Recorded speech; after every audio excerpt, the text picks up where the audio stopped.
Nah, lalu apa saja yang bisa kita cermati ketika sedulur kita ODGJ itu mengamuk?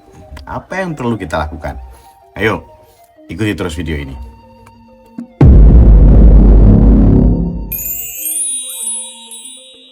Nah, yang pertama adalah kita nilai situasinya bagaimana dulu. Penilaian situasi sangat penting. Nah, itu untuk keselamatan Anda, orang yang di sekitar dari sedulur kita yang menderita ODGJ, dan keselamatan ODGJ itu sendiri. Nah, yang kita lihat dulu adalah identifikasi dari senjata yang dibawa oleh sedulur kita ini, atau hal-hal yang membahayakan, ya, entah benda tajam, benda tumpul, atau segala sesuatu yang kita bisa lihat ini bakalan jadi untuk melukai orang nih, jangan-jangan nih ya.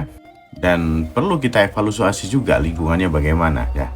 Ketika kita ada di sekitar benda-benda yang ada kaca, ada kemudian benda tajam lainnya, besi-besi ya, pisau ada di sekitar situ, atau kursi, atau siapa yang pakai buat mukul dan bisa membahayakan, kita evaluasi lingkungannya dulu, kita jauhkan dulu, kita pancing dulu untuk dia jauh dari hal-hal seperti itu. Kalau misalnya dia nggak pegang sesuatu ya, jadi kita singkirin dulu, kita ajak minggir dulu lah kalau misalnya dia tidak membawa sesuatu. Nah, ketika kita melihat ya bagaimana akan mungkin nih terjadi, bakal ada kekerasan, kita bisa merasakan hal itu kan. Jadi melihatnya ketika ngomongnya nada tinggi, terus kemudian ada situasi yang sangat emosional ya, bahkan mungkin mulai agresif ya, jangan menangani sendiri. Minta bantuan dulu ya, minta bantuan dulu. Nah, kalau sekiranya sedulurku semua mengenal ODGJ atau sedulur kita yang sakit ini, yang terganggu ini, ya kita hubungi dulu keluarganya ya, keluarganya dulu kita hubungi, dan mungkin orang sekitar situ, tokoh masyarakat yang mungkin bisa diikuti oleh sedulur kita, yang mungkin agak disegani oleh sedulur kita ini. Nah, bisa juga kita ajak APH ya, aparat penegak hukum, untuk ikut serta dalam penanganan hal ini. Jadi jangan bergerak sendiri ya, karena situasinya sangat membahayakan ketika sendirian. Nah, ini penting kita cermati. Ketika kita nilai nih, ada kemungkinan ada kekerasan, ada sesuatu yang akan membahayakan Anda dan membahayakan pasien sendiri, makanya kita harus benar-benar nilai dengan baik ya, antara identifikasi dari senjata pasien, terus hal-hal membahayakan di sekitar pasien, terus kemudian jangan lupa cari bantuan ya. Dan ketika memang memungkinkan untuk kita lakukan suatu komunikasi, kita untuk persuasi, kita lebih tenangkan pasien.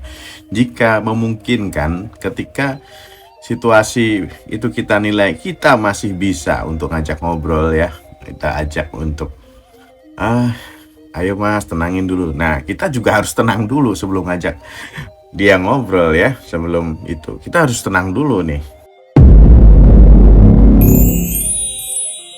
Nah, dan ketika memungkinkan untuk kita ajak komunikasi, kita persuasi, memungkinkan dan tidak membahayakan ya, baru kita mulai ngobrol. Tapi jangan lupa jaga jarak aman kalian antara 2-3 meter dari pasien ya, dari 2-3 meter. Jangan sampai di jangkauan pukul atau di jangkauan senjata yang dia bawa misalnya. Tapi ketika sudah bawa senjata, saran saya nggak boleh sendirian ya. Nah, tentu saja dengan suara yang tenang, santai, kita mulai deketin pasien ya. Memang butuh keberanian yang ekstra ya, apalagi kalau misalnya sedulur kita ini membawa senjata yang akan bisa melukai diri sendiri atau melukai orang di sekitarnya. Nah, ini perlu kita pikirin lagi untuk melangkah ya, dengan suara yang santai, pelan, dan jangan sampai ada sikap yang seakan-akan mengintimidasi. Misalnya kita ngajak ngobrol tapi tangan kita begini, nah gitu kan juga nggak bener ya. Jadi ada sikap yang sekiranya seperti mengancam pasien. Pasien juga bisa melihat ini bakal nyerang juga, karena akan berpikiran sama, karena sudah ada satu waham mungkin ya, ada halusinasi juga yang kita bisa lihat pada teman-teman kita yang menderita ODGJ ini. Nah, makanya kita juga tidak boleh bersikap seakan-akan kita mau menyerang, apalagi kita juga bawa senjata. Nah, dia akan merasa terancam. Nah, dari situ akan muncul agresif. Makanya ya kita mesti hati-hati juga, jangan sampai ada sikap kita yang terlihat mengancam, meskipun kita juga siap untuk terjadi ancaman gitu ya, kita juga harus siap ya. Kemudian perlu kita perhatiin juga, misalnya Eee, dia mengatakan sesuatu, sedulur kita yang sakit ini, yang terganggu ini, mengatakan sesuatu, mungkin kita validasi saja, kita reassurance saja, "Oh, iya iya, benar, seperti itu," misalnya seperti itu. "Oh, iya iya, apa yang dimau?" Misalnya kita, "Aku tuh cuma lapar ya," misalnya cuma lapar, "ya habis ini makan," kita kasih tahu gitu, oke.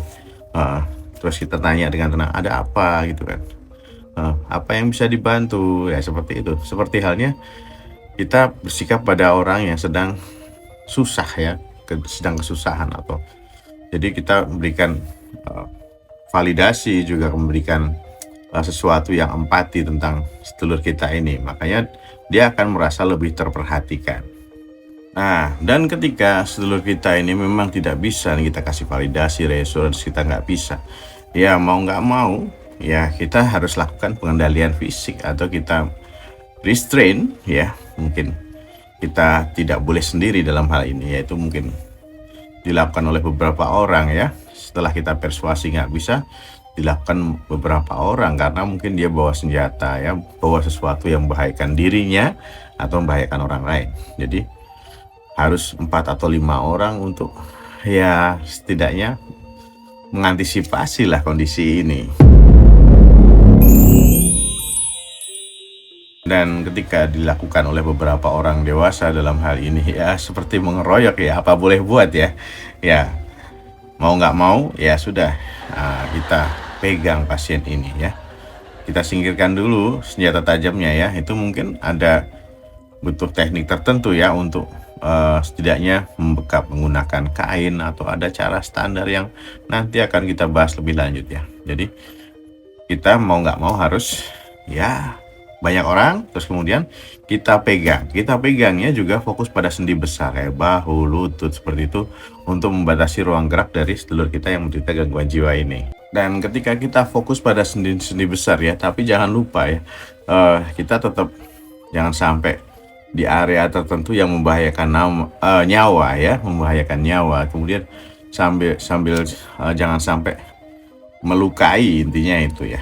Jadi membatasi ruang gerak tapi tidak melukai. Jangan diinjek lehernya, atau ya jangan sampai gagal nafas karena kita hanya untuk merestrain gitu ya. Tentunya kalau memang kita sudah undang teman-teman atau sudah melapor kepada pihak terkait dalam hal ini, kalau di daerah kami ada namanya tim TPKJM, tim pelaksana kesehatan jiwa masyarakat, bisa kita ajak ya, kita ajak. Pasti ada teman-teman yang pakai seragam ya, ada unsurnya itu TNI, Polri juga ya, Babinsa, Babin Kamtib, terus kemudian ada juga perangkat desa, di situ pasti bergerak ya. Kalau di daerah kami seperti itu. Jadi koordinasi ini sudah dari tahun 2015 ya, seperti itu sudah berjalan dengan baiknya. Tapi seandainya pun tidak ada, tetap kita laporan kepada Babinsa, Babin Kamtib untuk ya membantu adanya teman-teman ODGJ yang sedang membahayakan ini. Kalau sudah ada tim medisnya ya, sudah kita hubungi ya tim medisnya. Ketika sudah kita restrain ya, kita restrain, baru mungkin ada injeksi penenang ya, diberikan pengobatan ya, untuk setidaknya memberikan obat yang menjadikan lebih slow lagi, jadi lebih tenang lagi sedulur kita yang menderita ODGJ ini. Nah, ketika sudah ada tenaga kesehatan yang datang ya, sudah ada Babinsa, Babin Kamtib yang ikut membantu, atau aparat terkait, kalau misalnya tidak ada tim TPKJM ya, kita misalnya undang pihak ketiga dalam hal ini home care, rumah sakit yang bisa menangani hal ini, ya alhamdulillah pasti akan tertangani dengan baik. Dan prinsipnya untuk teman-teman ODGJ ya, saudara kita yang menderita skizofrenia atau gangguan jiwa berat lainnya, itu tidak boleh kita merestrain selamanya. Jadi hanya sebagai tindakan fisik ya, untuk transportasi ke fasilitas kesehatan. Nah, selanjutnya di fasilitas kesehatan kita serahkan pada pihak yang terkait di fasilitas kesehatan. Nah, gitu sedulurku ya. Oke, jangan lupa bantu sedulur kita yang menderita gangguan jiwa ya. Tetap waras dan gaspol. Sehat selalu.